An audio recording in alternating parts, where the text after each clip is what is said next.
to make a nice simple card featuring designer series paper today. A bit of stamping on the background, so just to throw in some other techniques that you want to use in your own projects. So we're going to make it very similar to this one, just change up the sentiment and things.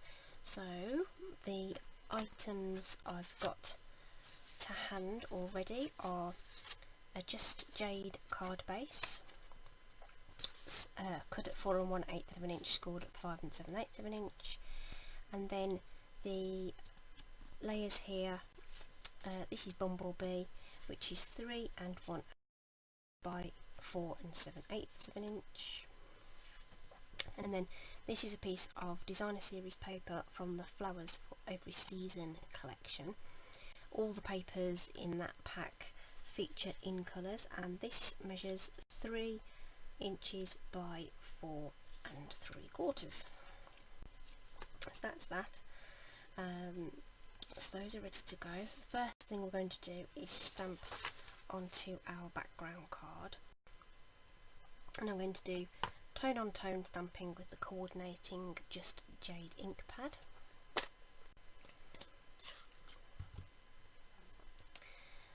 This is the Flowers for Every Season designer series paper, is part of a larger suite called Flowers for Every Season, and within that suite there is this stamp set called Jar of Flowers. It's Jar of Flowers. So I've picked out this image simply because it was the most daisy-like. Obviously there's some flowers, but I thought it would match better with the designer series paper. So that's what we're doing, but there's no sentiments in that set. So I'll show you this.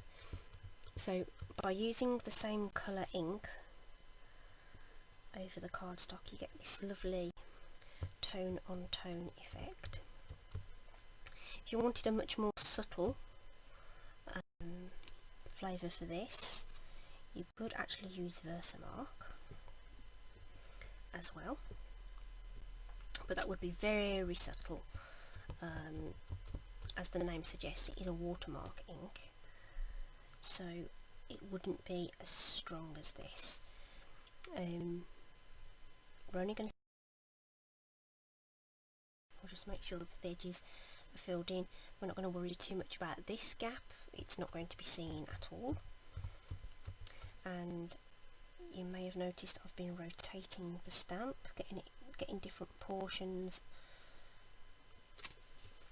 visible around that edge.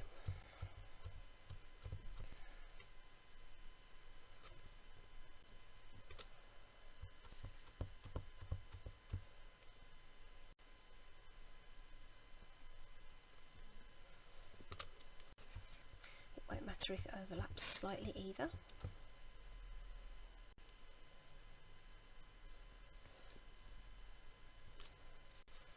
And then we can just slot in a portion on that edge there,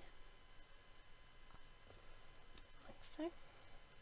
And what you can do is, if you grab your card layer, you can then just judge whether there's anything that's going to show there's a gap. So there's a gap here, and that's bothering me slightly, so we will just, I'm just going to take those pointy leaves and stick those in there. It's amazing how it's very small, but it just makes such a difference to the overall look of the card. And then we need something to slot in there, so I'm going to clean off the stamp entirely to make sure I don't get anything where I want it. Just got the Stampin' chamois off to the side here, you see. And I think we want a bit of that sunflower in there, so I'm just going to ink up a portion of that stamp to slot in there, like so.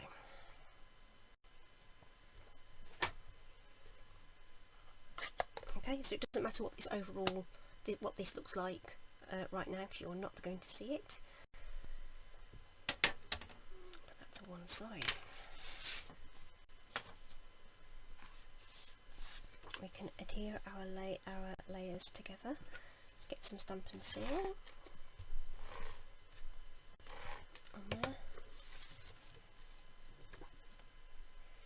Now I'm not going to adhere this to the card base just yet. I'm using a different sentiment, which means I'll be using a different die, so I want to just check I am happy with everything before I commit to sticking anything down. Okay, does that look better that way up? That's better this way. It's not supposed to be a directional paper, but it's funny how certain things, they just look better a certain way up, if you know what I mean. So that's how we've got that so far. The sentiments have come from the So Sentimental stamp set. Love this set, really, really great. So I use Can't Thank You Enough on the other one. I'm going to use Your Friendship Is a Blessing this time round. I've got that mounted on a D block. And I've got a scrap of Whisper White. We're going to use the same Just Jade ink pad to do that. And we'll get that stamped.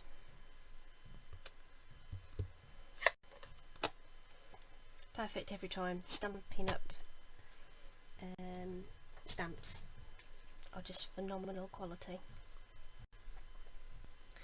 And this is one of the coordinating what they're called, Stitch So Sweetly. I keep forgetting their name.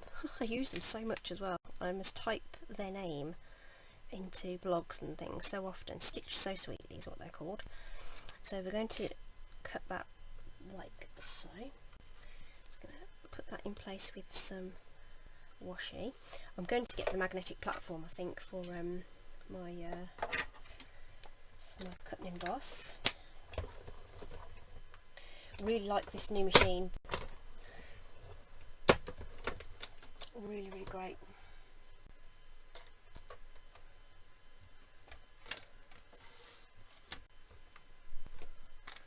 Cuts like a dream. Look at that. Beautiful stitching all the way around there. It's just phenomenal detail that you get with these dies. Isn't it brilliant?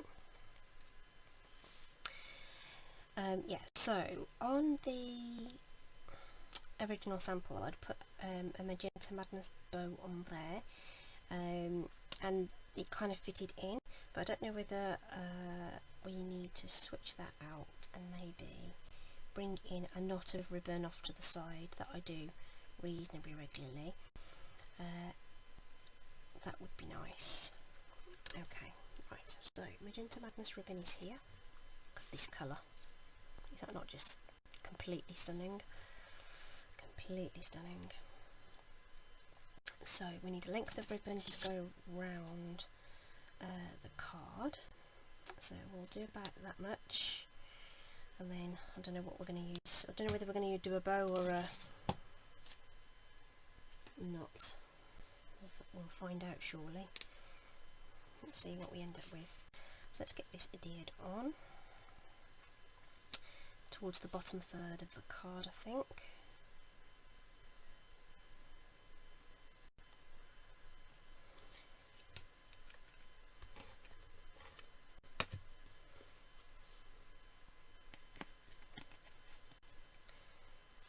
So if you position that on the front, wrap it round the back, and then take the other one across. Well, that will just secure that in place temporarily while we get the rest of it adhered down.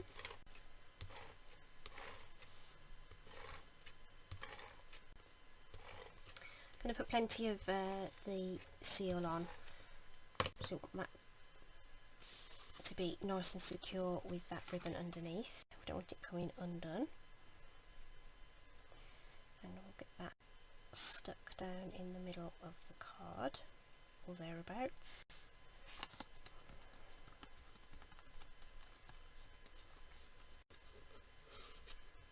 And then if our sentiment's going to go there, we want something across there. So shall we see how this goes?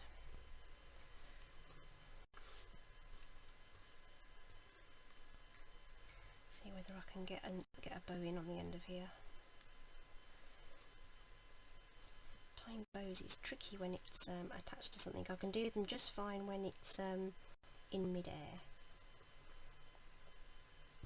but tying them actually when they're attached to something is a whole different ball game. But that hasn't turned out too bad.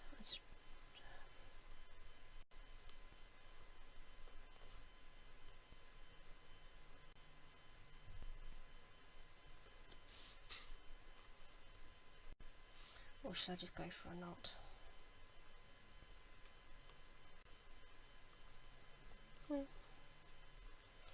I'd prefer it to be twisting that way. Well, it kind of does.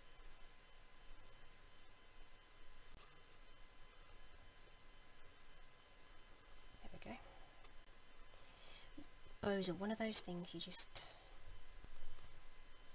really end up messing about with them so much to make sure they sit where you want them to sit.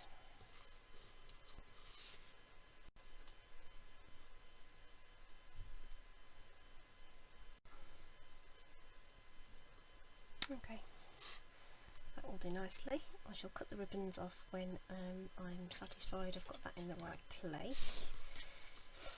I'm going to use some of these little offcuts from my dimensionals to stick that down either side of the ribbon.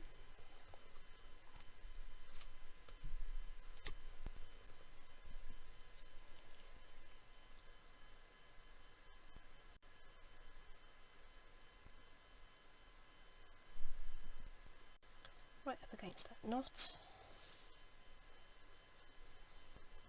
like so.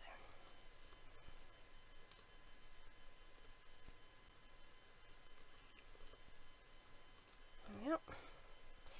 Just need to tidy up those tails a little bit.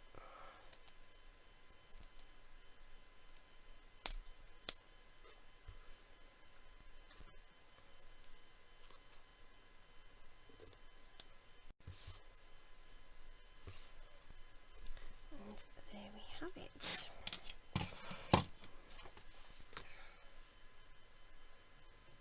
There we go. Very simple, easy to do. Really nice bright colours from the in colours. I really love that magenta madness and the sort of pop of colour that adds to the overall layout. So I hope you've enjoyed that.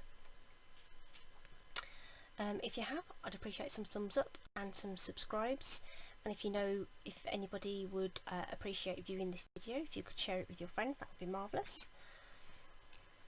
As always, the products used are going to be linked in the doobly-doo in the description down below. There'll be a corresponding blog post, and I'll put some quick shop links to the featured products that I've used today. You'll also find details on how to join Stampin' Up, and at the moment there is a really fantastic joining offer, and when you join in September you'll get these 2 stamp sets completely free added to your custom starter kit. Okay, really great stamp sets with sentiments and lovely floral images.